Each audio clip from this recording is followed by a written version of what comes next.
5월 첫째 날입니다. 주님의 뜻을 이루소서. 고요한 중에 기다리니 진흙과 같은 날 빚으사 주님의 영상 만드소서. 아멘.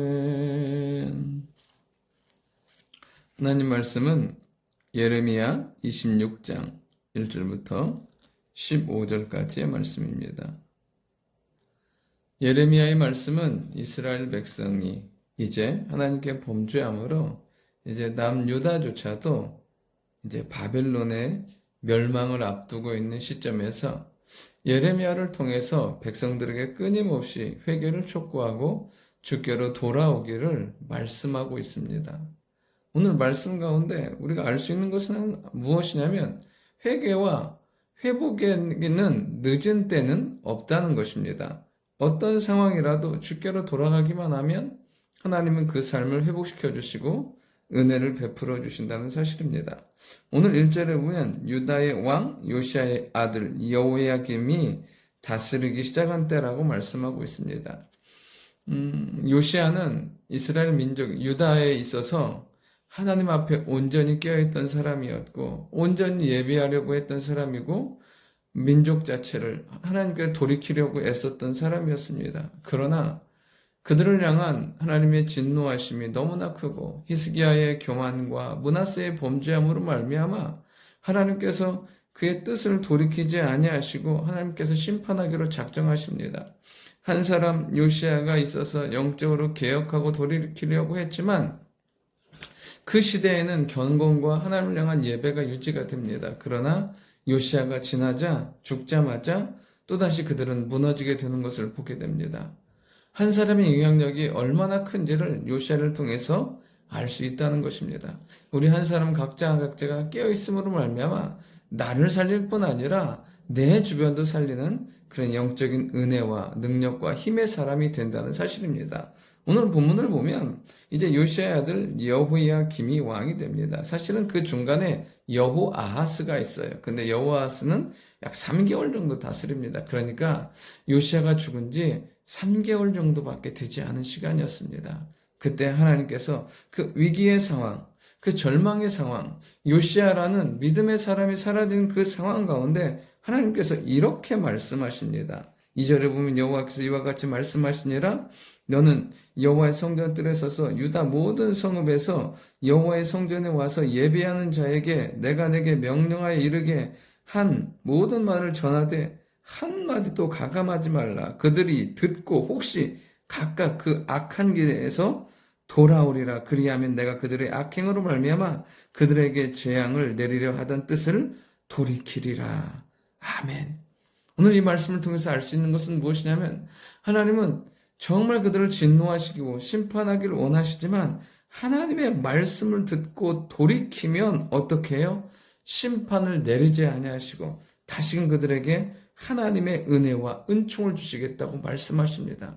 우리의 인생과 삶에 아까도 말씀드린 것처럼 회개에는 늦은 시점은 없어요. 우리가 돌이키는 순간 하나님은 그 시점으로 말미암아 놀라운 은혜와 은총을 우리에게 주신다는 사실입니다. 정말 오늘도 우리가 해야 될 것은 무엇이냐면 하나님의 말씀을 듣고 돌이키는 거예요. 그런데 그렇게 순종하지 않으면 어떻게 해요? 하나님께서 심판하시겠다고 6절 7절에 보면 완전히 심판하시겠다고 말씀하고 계십니다. 결국에는 순종하지 아니함으로 심판을 당할 것인가 순종하고 회개함으로 하나님의 은혜 가운데 살 것인가는 전적으로 우리에게 달려있다는 것입니다. 오늘도 우리가 하나님의 말씀을 들음으로 말미암아 듣는 순간 돌이키고 듣는 순간 회개함으로 하나님의 은혜와 은총 가운데 살아가는 축복과 은혜가 있어야 될 줄 믿습니다. 그런데 이 예레미야의 말을 백성과 제사장들과 선지자들과 다 듣습니다. 그리고 결론은 무엇이냐면 예레미야를 죽이려고 합니다. 왜요? 심판한다고. 중요한 건 바보들이에요, 이 사람들은. 그 전에 뭐라고 말씀하셨는데요? 듣고 돌이키면 그 재앙을 내리지 않겠다고. 인생이 가리우고 답답한 인생은 중요한 것은 듣지 못하고 잘못된 것만 듣습니다. 오늘도 우리가 하나님의 말씀을 옳게 바르게 분명하게 깨달아 들어서 생명의 말씀을 붙들고 살아가는 은혜가 필요해요. 하나님께서 주신 그 말씀이 우리를 살리도록, 하나님이 주신 말씀이 우리를 회복케 하도록 말씀을 붙들고 살아가는 우리가 되어야 될 줄 믿습니다. 이 어리석은 사람들처럼 심판한다는 말, 불순종의 대가로 말미암아 심판은 당연한 것인데 그 말을 듣고 예레미야를 죽이려고 한다는 거예요. 정말 오늘도 우리에게 영적인 분별력, 지혜가 있기를 원하고 하나님의 말씀을 들음으로 깨닫는 은혜가 있기를 원합니다. 그러면서 이제 그들이 죽이려고 하니까 12절부터 15절까지 예레미야가 백성에게 하는 말이 무엇이냐면 하는 건 동일해요. 똑같아요. 하나님께서 나를 보내셔서 이 모든 말로 이 성전과 이 성을 향해 예언하게 하셨다. 그러면서 13절 보면 그런즉 너희는 너희 길과 행위를 고치고 너희 하나님 여호와의 목소리를 청종하라. 그리하면 여호와께서 너희에게 선언하신 재앙에 대하여 뜻을 돌이키시리라. 아멘. 여러분, 우리는 오늘도 하나님의 말씀을 듣고 하나님의 말씀을 총정함으로 우리가 가는 구부러진 길에서 온전한 믿음의 길로 우리의 죄악의 행위를 버리고 온전히 하나님의 자녀의 빛의 자녀로 사는 삶을 살아가게 될 때 재앙이 아닌 은혜와 축복과 응답과 하나님과 동행하는 기쁨과 즐거움을 누리게 될 줄 믿습니다. 온전히 오늘도 하나님의 말씀 가운데서 우리의 뜻을 돌이킴으로 말미암아 그 시점이 은혜와 축복의 시간이 되길 원하고 정말 하나님의 말씀을 분별하게 들을 수 있는, 정말 하나님의 말씀을 믿음으로 받을 수 있는 우리가 될 수 있기를 원합니다. 그 말씀이 내 삶에 믿음으로 다가오게 되고 그 말씀이 내게 확신으로 될 때 우리의 인생은 승리의 역사, 응답의 역사, 하나님과 동행하는 축복의 삶이 될 줄 믿습니다. 그런 5월 한 달, 그런 응답과 축복의 한 달이 되기를 간절히 소원합니다. 좋으신 아버지 하나님, 주님의 뜻이 우리 가운데 이루어질 수 있도록 주의 말씀을 듣고 순종하며 사는 저희들 될 수 있도록 인도하여 주시고 우리의 귀가 가려지고 눈이 가려져서 하나님의 말씀을 옳게 분별하지 못하는 일이 없도록 항상 말씀을 깨달을 수 있는 지혜도 허락하여 주시고 그 말씀대로 살아갈 수 있는 은혜도 허락하여 주옵소서.